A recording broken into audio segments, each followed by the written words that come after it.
अस्सलाम वालेकुम everyone, welcome back to another video. तो आज की इस वीडियो के अंदर हम डिस्कस करेंगे जी unit number 4 sequence and series के इंट्रोडक्शन को। इंट्रोडक्शन से मुराद हरगिज़ ये नहीं है कि हम उसके अंदर जो है उसकी डेफिनेशंस को जो है वो रटने बैठ जाएँ, ठीक है। सीक्वेंस क्या होता है, सीरीज़ क्या होता है, हम उससे पहले ये देख लें कि यार ये सीक्वेंस एंड सीरीज़ जो है ये आया कैसे, ठीक है ना। इसकी दुनिया के अंदर जो है वो बुनियाद कैसे पड़ी, ठीक हो गया। और दूसरे नंबर पर आपको ये भी पता होना चाहिए कि ये भी क्वेश्चन हर स्टूडेंट के जहन में तकरीबन होता है कि यार ये सीक्वेंस एंड सीरीज़ आया कैसे, और दूसरा क्वेश्चन ये सीक्वेंस एंड सीरीज अगर आ गया तो हमारी बुक के अंदर ये क्यों मौजूद है और क्या इसकी कोई प्रैक्टिकल एप्लीकेशन है या नहीं है, ठीक है। तो इस सब पे इंशाल्लाह बात करेंगे। तो सबसे पहले जो है आप बात करते हैं जी सीक्वेंस एंड सीरीज आई कैसे, ठीक है ना। ये जो चैप्टर है ये इंट्रोड्यूस कैसे हुआ। तो इसका कॉन्सेप्ट कुछ यूं है, कॉन्सेप्ट तो नहीं है, ये एक कहानी है, ठीक है। सबसे पहले कार्ल फ्रेडरिच गाज, ठीक है, ये एक 7 साल का बच्चा था, ठीक है। ये कहानी स्टार्ट होती है जी एक 7 साल के बच्चे से। अच्छा, पहले उसका बैकग्राउंड आप जान ले कि ये जो कार्ल फ्रेडरिच गाज था ये कौन था। इसका फोटो जो है ये आपको सामने शो हो रहा होगा, ठीक है। मुझे इसकी जवानी का फोटो तो नहीं मिला, लेकिन जो फोटो मुझे मिला मैंने आपको यहाँ पर डिस्प्ले कर दिया। तो एनीवेज अब इसका बैकग्राउंड थोड़ा सा जान ले कि जो कार्ल फ्रेडरिच गाज था वो था कौन, ठीक है। पहली बात ये जर्मनी से ताल्लुक़ रखता था, ठीक है। और दूसरी बात ये पुअर फैमिली से, पुअर फैमिली का मतलब है पेरेंट्स जो थे वो इतना जो है आप कह लें कि स्टेबल वो नहीं था इनका, ठीक है। तो ये पुअर फैमिली से जो है बिलोंग करता था, पहला पॉइंट। दूसरा पॉइंट ये है कि अनएजुकेटेड फैमिली थी, कोई फैमिली में मतलब इतना जो होता है ना बैकग्राउंड अच्छा, तो वो वाला हिसाब नहीं था यहाँ पर, ठीक है। और तीसरे नंबर पर आता है जी जब कार्ल फ्रेडरिच गाज 3 साल का था सिर्फ, तो उसने जो है अपने फादर की, उसका उस वक्त ये होता था कि नंबर्स को अगर आप कोई भी कैलकुलेशन कर रहे हैं तो उनको सिंपल लिखा जाता था, फिर उनको ऐड किया जाता था, ठीक है ना। जैसे नहीं नर्सरी वगैरह में आप करते तो उस तरह से जो है ना उस वक्त किया जाता था, क्योंकि एक तो इतना पुराना दौर था और उस वक्त कोई ज़्यादा मैथ्स के अंदर जो है ना आप समझ लें कि कोई ज़्यादा एडवांसमेंट नहीं आई थी उस वक्त। तो उस वक्त जो है इसने क्या किया, जब ये 3 साल का था तो इसने अपने फादर को इसका कैलकुलेशन कर रहा था तो उस कैलकुलेशन को इसने रेक्टिफाई किया था, यानी सही किया था, बताया था कि यार ये गलती है, ठीक है। तो उसके बाद जो है इस तरह था कि 7 साल का जब ये था तो लाजमी सी बात है ये स्कूल जाता था। कौन? कार्ल फ्रेडरिच गाज, ठीक है। तो जब ये स्कूल जाता था तो इस तरह हुआ कि एक पीरियड गुजरा, दूसरा पीरियड गुजरा एक दिन, और तीसरा पीरियड गुजरा, रिसेस हुई मतलब ब्रेक हुई। फिर लास्ट पीरियड के अंदर एक क्यूरियोसिटी होती है बच्चों में, पाई जाती है कि यार हमें घर जाना है जितनी जल्दी हो सके। इवन कि आप सबके साथ भी ये जो है होता होगा, ठीक है। तो उस दिन भी कुछ ऐसा ही हुआ। ये जो कार्ल फ्रेडरिच गाज था उसकी क्लास के अंदर जो है वो 100 बच्चे जो है वो मौजूद थे, उनमें से कार्ल फ्रेडरिच गाज भी था। तो उस्ताद ने इन सबको चुप कराने के लिए, क्योंकि शोर गुल होता है लास्ट पीरियड के अंदर, तो इन सबको चुप कराने के लिए ना एक एक्टिविटी जो है ना वो दे दी। किसको दे दी जी? इन 100 बच्चों को दे दी क्लासरूम के जिसके अंदर जो है कार्ल फ्रेडरिच गाज भी मौजूद था, ठीक हो गया। अच्छा, उस्ताद ने जो एक्टिविटी दी ना इनको वो ये थी कि यार आप जो है ना ये जो नेचुरल नंबर होते हैं, ठीक है। अब टास्क क्या था जी? Find sum of 100 natural number. उस्ताद ने बोला यार आप लोग ऐसे करो कि जो पहले 100 नेचुरल नंबर है यानी 1 से लेकर 100 तक, इसका जो है वो सम करके मुझे दे दो, ठीक है। अब उस्ताद को तो पता था यार ये 7 साल के लड़के हैं, 7-7 साल 8-8 साल इतनी के 6-6 साल 7-7 साल के लड़के हैं, तो ये जो है कैलकुलेशन करने बैठेंगे तो 30-35 मिनट जो है वो ऐसे ही जो है वो गुजर जाएंगे और ये भी लगे रहेंगे और पीरियड भी ख़त्म हो जाएगा। लेकिन ट्विस्ट आता है कहानी में उस वक्त कि 1-2 मिनट के अंदर जो है वो लड़का जो कि जिसका नाम कार्ल फ्रेडरिच गाज था वो वापस उस्ताद की तरफ जाता है और उसे कहता है कि जो आपने टास्क दिया है कि सम ऑफ 100 नेचुरल नंबर फाइंड करने हैं, फर्स्ट 100 नेचुरल नंबर, तो उसका आंसर जो है वो 50-50 है, ठीक है। तो अब उस्ताद को लगा यार ये तो मजाक कर रहे हैं मेरे साथ, ठीक है। तो उसने उसको वापस मार के बिठा दिया कि यार जाओ बैठो, ठीक है, और सही करके लाओ। तो दूसरी मरतबा भी ऐसे ही हुआ कि 1-2 मिनट गुजरे तो वो दोबारा से जो है ना उस्ताद की तरफ चला गया और उसने बताता है कि यार मेरा जो आंसर आया है वो आया है जी 50-50।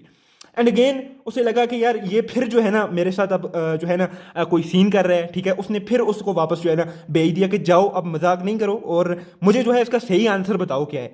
तो इस तरह हुआ कि करते करते तीसरी बार आई और तीसरी बार भी उसने जो है ना इसी तरह से ही वो उठा और 2-3 मिनट के बाद और फिर जो है अपने उस्ताद की तरफ गया और उसे प्रोफेसर को बताया, अपने मास्टर जो प्रोफेसर था उसको बताया मैथ्स के कि यार मेरा आंसर जो है वो 50-50 आया है।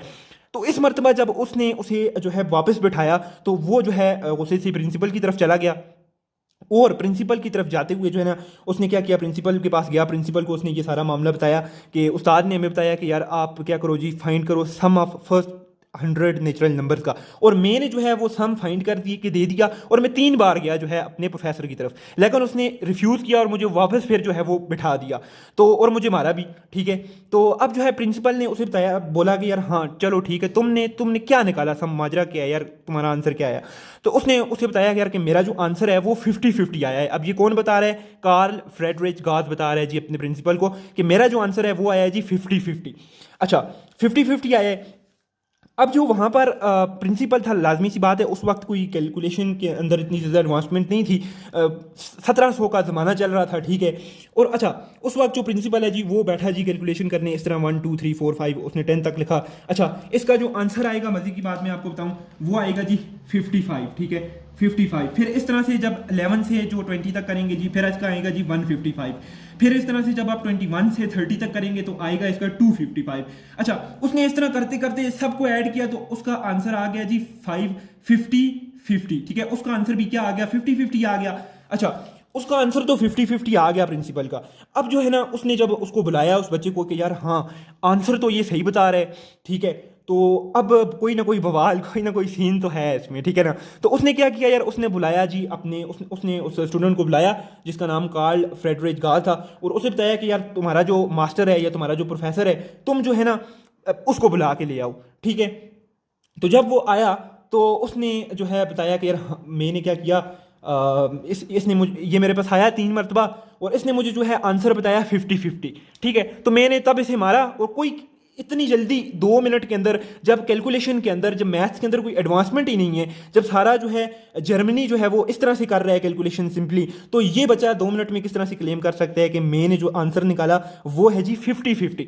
अच्छा जी, तो अब प्रोफेसर को जो है वो प्रिंसिपल कहता है कि आपने जो है ये 50-50 आंसर चेक किया, ये सही है या गलत है?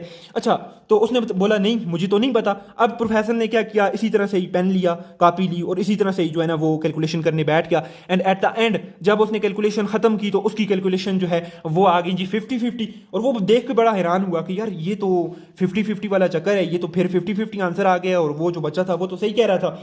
अच्छा जी, अब उससे पूछा गया कि यार ये जो तुमने आंसर बताया ना 50-50, यार इसका चक्कर क्या है, ये 50-50 आंसर तुमने लाया कैसे है? ठीक है ना, इसके बारे में बताओ। अच्छा जी, अब उस बच्चे ने बताया कि यार देखो सिंपल है, आपने मुझे बताया कि आपने 1 से लेकर 100 तक की जो नेचुरल नंबर है, नेचुरल नंबर होते हैं जी 1 2 3 4 5, अब 100 तक नेचुरल नंबर है, उनका सम का आपने हमें टास्क दिया कि उनको जमा करके बताओ। अब सारे, उसने तो यही सोचा था कि सारे लोग ऐसे ही करेंगे, 1 + 2 + 3, फिर 10 तक ऐड करके, फिर 20 से जो है 30 तक ऐड करेंगे, फिर इस तरह, तो काफ़ी टाइम गुजर जाएगा। लेकिन मैंने थोड़ा सा जो है ना अपने दिमाग को इस्तेमाल किया, और मैंने इस तरह किया, मैंने जोड़े बना ले। जोड़े means pair, pair means, pair बोले तो यार गुच्छा, ठीक है ना, जैसे अंगूरों के गुच्छे होते हैं वैसे ही। अब उसने 2-2 का पेयर बना दिया। अब ये 1 है, ठीक है, 1 है, उसने 100 के साथ इसका पेयर बनाया। अब 2 है, उसने इसका जो है वो 99 के साथ पेयर बनाया। अब 3 है, उसने इसका जो है वो 98 के साथ पेयर बनाया। और उसने देखा कि 1 को जब 100 के अंदर ऐड करोगे तो भाई क्या आएगा जी, आपके पास 101 आ जाएगा। ठीक है, अब जो है उसने दोबारा देखा यार कि अगर 2 को मैं 99 के अंदर ऐड कर दूं कि तो क्या आएगा मेरे पास, तो फिर भी मेरे पास 101 ही आएगा। ठीक है, अब जो है उसने देखा यार कि 3 को अगर मैं ऐड कर लूँ जी 98 के अंदर, तो फिर भी मेरे पास 101 आ रहे हैं। तो ऐसे चलते जाओ तो मेरे पास, अब यहाँ से आप 4 को 97 के अंदर ऐड करो, फिर 5 को 96 के अंदर ऐड करो, तो 101 ही आ रहा है। ठीक है, अब 101 तो आ रहा है, ठीक है ना, अब 101 तो आ रहा है। अब उससे पूछा गया कि यार फिर कितने ये जोड़े बने, तो उसने बताया कि यार 100 यहाँ पर चीज़ें हों, कोई भी 100 चीज़ें, उसका अगर आपने जोड़े बनाने हैं तो लाजमी सी बात है वो कितने जोड़े बनेंगे जी, 50 जोड़े बनेंगे। ठीक है, तो अब ये 101 के कितने जोड़े बने जी, 50 जोड़े बने। ठीक हो गया, यानी 2-2 को मिलाता गया तो उसके पास हर बारी 101 आ रहा था, और 101 कितनी मरतबा आया, 50 मरतबा आया। तो अगर आपने निकालना है कि यार इसको मल्टीप्लाई करना है, उसने क्या किया, 50 को मल्टीप्लाई कर दिया 101 के साथ, तो उसके पास आंसर आ गया जी 50-50। ठीक है, अब ये मल्टीप्लाई कैसे किया, ये 50 1 ज़र 50, फिर 50 को 1 से मल्टीप्लाई किया तो 50। उसने बताया यार कि ये आंसर है 50-50, आपने चेक कर लिया, आंसर भी सही है। अच्छा जी, ये कहानी तो हो गई, वो बच्चा खुशी खुशी घर चला गया। ठीक है, वो चॉकलेट लेकर गया। तो प्रिंसिपल और जो मास्टर था उसको तो रात भर नींद नहीं आई यार कि ये जो है कैसे हो गया, मतलब जो सारा जर्मनी और सारा जो अक्रॉस द वर्ल्ड जो है ग्लोब इस तरह से कैलकुलेशंस हो रही हैं, कोई एडवांसमेंट नहीं है, लेकिन इस लड़के ने जो है इतना जो है वो ट्विस्ट दिया कि यार इसने 1 मिनट के अंदर जो है वो कैलकुलेशन कर दी। अच्छा जी, उसके बाद इस तरह हुआ कि उन्होंने मैगजीन के अंदर या उधर का जो पेपर था उसके अंदर उन्होंने छुपाया गया। क्या कुछ जर्मनी में पूरी जर्मनी के अंदर कोई ऐसा बंदा है जो कि इस तरह से कैलकुलेशन करता हो, यानी कि नेचुरल नंबर्स को वो जोड़े बना के वो सम करता हो उनका। तो पता लगा यार ये तो जर्मनी के अंदर नहीं है। फिर उन्होंने बाहर लॉन्च किया, जर्मनी से देखा यार कि क्या जर्मनी के बाहर कोई ऐसा बंदा है जो कि इस तरह से कैलकुलेशन करता है, तो पता लगा यार नहीं है। ठीक है ना, यहाँ पर भी नहीं है कोई, मीन्स के अक्रॉस द ग्लोब कोई है ही नहीं जो इस तरह से आपका जो है वो कैलकुलेशंस करता हो। तो फिर क्या हुआ, फिर इस तरह होना था कि ये जो गास फ्रेडरिक था, तो यहाँ से ये कॉन्सेप्ट आया कि यार आप जो है इस तरह सीक्वेंस बना सकते हैं। ठीक है, सीक्वेंस और सीरीज का कॉन्सेप्ट जो है यहाँ से चला। अब जो है उसके बाद अगर मैं फ्रेडरिक गास का आपको बताऊं तो वो एक रिनाउंड मैथमेटिशियन है। ठीक है, इसके अलावा वो जो है एक फिजिस्ट भी रहा है, यानी फिजिक्स के अंदर भी उसके बहुत ज़्यादा कंट्रीब्यूशंस वगैरह मौजूद है। ठीक है, आई होप सो कि आपको ये चीज़ तो समझ आ गई होगी कि ये जो बेसिक कॉन्सेप्ट, ये जो फंडा है ना इसका, आपका जो सीक्वेंस का फंडा है यार, ये कैसे आया। ठीक है, तो ये बात तो क्लियर हो गई कि पेयर्स बनाए उसने, इस तरह कैलकुलेशंस की। अब जो है आते हैं सीक्वेंस और सीरीज पर। अच्छा जी, अब आ गया जी सीक्वेंस क्या होता है और सीरीज क्या होती है। पिछली बात आई होप सो कि आपको समझ आई होगी। फिर आगे आता है जी यार ये सीक्वेंस और सीरीज का क्या फंडा है। ठीक है, तो सीक्वेंस बेसिकली सिंपल है। ठीक है, कोई रॉकेट साइंस इसके अंदर नहीं है, कोई फिलॉसफी नहीं है, कोई इतना कॉन्सेप्ट नहीं है, बिल्कुल सिंपल है कि 1 2 3 4 इस तरह से जब एक पैटर्न के तहत कोई चीज़ इंक्रीज हो रही है, देखें यहाँ पर 1 इंक्रीज हो गया, फिर 3 से 4 गए, 1 इंक्रीज हो गया, तो इस तरह जब बीच में कॉमा डाल के लिखेंगे तो दैट इज योर सीक्वेंस। अब सीक्वेंस याद रही सिर्फ और सिर्फ नंबर्स का ही नहीं होता, इसके अंदर आप क्या कर सकते हैं जी, इसके अंदर आप अल्फ़ाबेट्स वगैरह को भी यूज़ कर सकते हैं। जैसे कि आप यहाँ पर देख सकते हैं 1 2 3 4 5 ये एक सीक्वेंस है आपके पास। ठीक है, फिर यहाँ पर देखें x square, x cube, x4, x की पावर रेज टू पर 4, ये भी आपके पास एक सीक्वेंस है। अब वो कैसे, देखें पैटर्न चल रहा है। ठीक है ना, तो इसके तहत ये चीज़ें इंक्रीज हो रही हैं। अब ये आयोटा फिर कॉमा आयोटा +1 यानी +1 का डिफरेंस आ रहा है, तो ये भी एक आपके पास सीक्वेंस है। अब बात आती है यार कि सीरीज क्या है। ठीक है, सीक्वेंस आप समझ गए, सीक्वेंस क्या है यार, कामा है, बीच में एक पैटर्न की तहत चीज़ें इंक्रीज या डिक्रीज आ रहे हैं, तो वो क्या है आपके पास सीक्वेंस है। ठीक है, अब आता है कि सीरीज क्या है। सीरीज में कुछ नहीं है, सिंपल है कि ये जो आपने सीक्वेंस बनाया, जब उसके अंदर आप कामा हटाकर प्लस लगा दो तो वो आपकी भाई बन जाती है सीरीज। अब यहाँ पर देख सकते हैं जी, ये आपने कामा हटाया प्लस लगा दिया तो ये आपका बन गया जी क्या, आपकी ये सीरीज बन गई। अब सीरीज के अंदर ना आप सोच रहे होंगे यार कि वो जो सीन होता है A1 और AN वो क्या चक्कर है। अब उसको भी देख लेते हैं। देखें जो पहली टर्म होती है, पहली टर्म, ठीक है, ये जो पहली टर्म होती है उसको आप कहते हैं A1 या आप T1 भी इसे कह सकते हैं। ठीक है, खैर KPK की बुक है जो उसके अंदर लिखा है A1। ठीक है, तो A1 मान के चलें आप इसको। फिर उसी तरह से ये दूसरी टर्म होती है सीरीज की, उसको आप कहते हैं जी A2। ठीक है जी, और ये जो एक है ना, ये term of a sequence, term of series है। ठीक है, ये इंडिविजुअल टर्म ऑफ सीरीज है। अच्छा, उसके बाद जब ये सीक्वेंस चलता जाएगा चलता जाएगा चलता जाएगा तो कहीं ना आगे ये एंड भी होगा। ठीक है, फॉर एग्जांपल मैं यहाँ से आपको बोलूँ यार मुझे आप बताओ कि इसकी 100वीं टर्म कौन सी होगी जो 100 टर्म होगी, तो आप एक मरतबा देखेंगे यहाँ पर यार x की जो पहली टर्म है उसके अंदर 1 है, इसकी पावर फिर 2 है, तो x की एक पूरा पैटर्न चल रहा है जो x की 100वीं टर्म होगी, यानी तो वहां पर उसकी पावर लाजमी सी बात है वहां पर 100 होनी चाहिए। तो फिर जो है आप बोलेंगे यार ये 100 आ गई। ठीक है, या फिर आप इसको अभी जनरली अगर बात करें तो x की जो है, मैं कोई भी आपकी टर्म बोलूं आप इसको जनरली लिख सकते हैं x की पावर n। अगर मैं आपको बोलूं 101वीं टर्म तो आप बोलेंगे जी इधर 101 डाल दो n की जगह। अगर मैं आपको बोलूं 1000 टर्म तो आप बोलेंगे जी x की पावर में 1000 डाल दो। तो ये जो होती है ना, ये जर्नल टर्म होती है, या इसे आप जर्नल टर्म बेसिकली कहते हैं। ठीक है, जिसको आप रिप्रेजेंट करते हैं an से। ठीक हो गया, यहां तक ये हो गया फंडा क्लियर। अच्छा, उसके बाद ये जो सीरीज है ना आपकी सीरीज, ये सीरीज आपकी दो टाइप की होती है। ठीक है, एक होती है फाइनाइट सीरीज, FS लिख रहा हूं मैं, F से फाइनाइट, S से सीरीज, और एक होती है इन, I से इन और F से फाइनाइट और फिर S से सीरीज। एक होती है infinite series, means there are two types of series that we have.